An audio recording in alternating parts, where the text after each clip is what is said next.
किसी गांव में छज्जूमल नाम का एक गुड़ बेचने वाला अपनी पत्नी और 2 बेटों के साथ रहता था। उसकी पत्नी हर रोज गोपाल जी को भोग लगाती, आरती करती और उनका पूरा ध्यान रखती थी। उधर छज्जूमल दूर गांव में जाकर गुड़ बेचता था। इसी तरह उनकी जिंदगी अच्छे से चल रही थी। उसके बेटे बहुत नेक थे, परंतु दुर्भाग्यवश छज्जूमल की पत्नी अचानक चल बसी। छज्जूमल बहुत उदास रहने लगा। फिर इसे भगवान की इच्छा मानकर फिर से वो अपने काम पर वापस जाने लगा। उसके बेटे उसको समझाते, बाबा अब हम अच्छा कमा लेते हैं, अब आप घर पर ही आराम करें। परंतु छज्जूमल ना माना। उसकी पत्नी रोज गोपाल जी को भोग लगाती थी। उसको तो भोग लगाना आता नहीं था, परंतु अब थोड़ा सा गुड़ ठाकुर जी के आगे रख देता। ठाकुर जी तो मीठे के शौकीन, उनको तो गुड़ खाने का चस्का लग गया। छज्जूमल अब रोज काम पर जाने से पहले गोपाल जी को थोड़ा सा गुड़ भोग लगा देता था। एक दिन दोनों बेटे बोले, बाबा घर की मरम्मत करवानी है तो थोड़ा सा सामान इधर उधर करना पड़ेगा।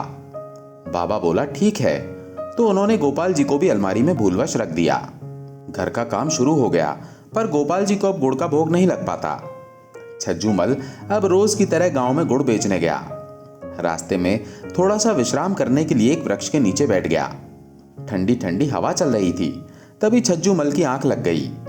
तभी उसे लगा कि कोई उसे उठा रहा है और कह रहा है, बाबा आज गुड़ नहीं दोगे? छज्जूमल ने 1-2 बार अनसुना कर दिया। उसे लगा कि कोई सपना है, पर जब उसे कोई लगातार हिलाता जा रहा था और बोल रहा था, तो अचानक वो उठा और देखता है कि 6-7 साल का बालक उससे कह रहा है, बाबा आज गुड़ नहीं दोगे? छज्जूमल मन में सोचने लगा कि मैंने तो इस बालक को कभी गुड़ नहीं दिया। फिर उसने सोचा कि गांव में ही किसी का बच्चा होगा। छज्जूमल ने कहा, हाँ बेटा ले लो। उसने उसे थोड़ा सा गुड़ दे दिया। गुड़ लेकर वो बालक गुड़ को मुंह में डालकर आहा आहा मीठा मीठा कहकर वहां से भाग गया। अब तो रोज ही वो बालक छज्जूमल को मिलता, उससे गुड़ लेता और नाश्ता गाता मीठा मीठा कहकर भाग जाता। छज्जूमल भी बच्चा समझकर उसको रोज गुड़ दे देता। अब घर का काम पूरा हो गया तो उस दिन घर में हवन पूजन रखा गया। छज्जूमल अब गुड़ बेचने नहीं गया, परंतु वो बालक तो अपने समय पर उस जगह पहुंच गया। आज छज्जूमल वहां नहीं आया। बालक ने तो घर जाकर मैया की जान खा ली और ताता थैया मचाने लगा और बोला, मुझे तो गुड़ ही चाहिए। मैया ने बहुत समझाया, बर्फी मिठाई सब ला कर दिए, लेकिन वो तो कहता मैं तो गुड़ ही खाऊंगा। मैया से बालक का रोना सहन ना हुआ और छज्जूमल के घर का पता पूछते पूछते उसके घर पहुंच गई। जाकर कहा, बाबा मेरे बालक को तो आपने गुड़ की आदत डाल दी, आज आप नहीं आए तो गुड़ खाए बिना वो मान ही नहीं रहा। छज्जूमल को उस बालक पर बड़ा प्यार आया। उसने उसको अपनी गोद में बिठाया और गोदी में बिठाकर गुड़ खिलाने लगा।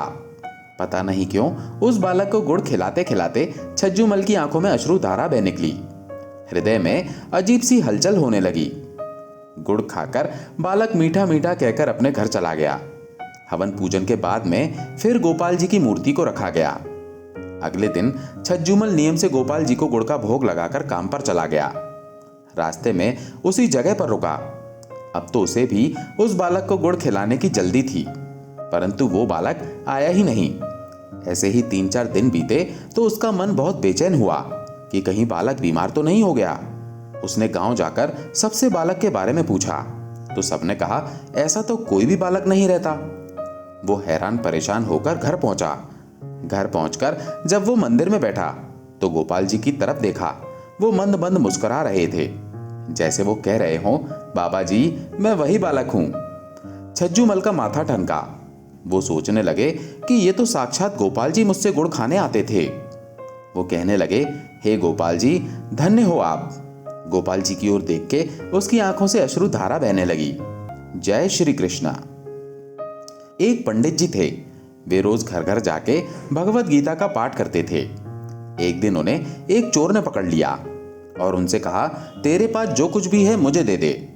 तब वो पंडित जी बोले, बेटा मेरे पास कुछ भी नहीं है, तुम एक काम करना, मैं यहीं पड़ोस के घर में जाके भगवत गीता का पाठ करता हूँ।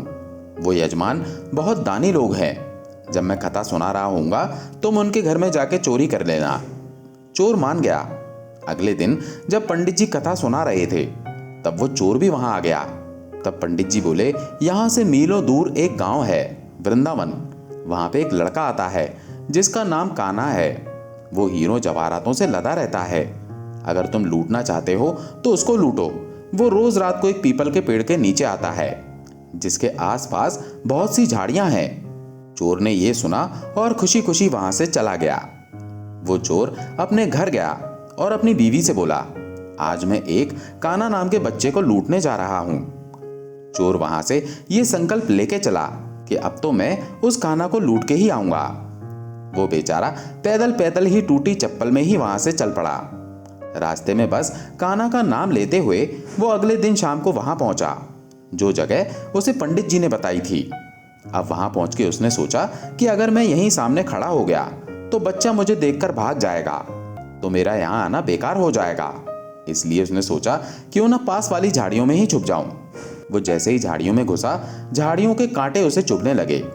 उस समय उसके मुंह से एक ही आवाज आई, कान्हा कान्हा। उसका शरीर लहू लुहान हो गया, पर मुंह से सिर्फ यही निकला कि कान्हा आ जाओ, कान्हा आ जाओ।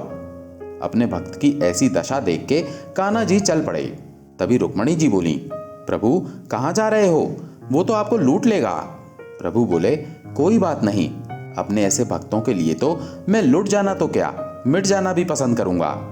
और ठाकुर जी बच्चे का रूप बना के आधी रात को वहां आए। वो जैसे ही पेड़ के पास पहुंचे, चोर एकदम से बाहर आ गया और उन्हें पकड़ लिया और बोला, ओ कान्हा, तूने मुझे बहुत दुखी किया है। अब ये चाकू देख रहा है ना, अब चुपचाप अपने सारे गहने मुझे दे दे। कान्हा जी ने हंसते हुए उसे सब कुछ दे दिया।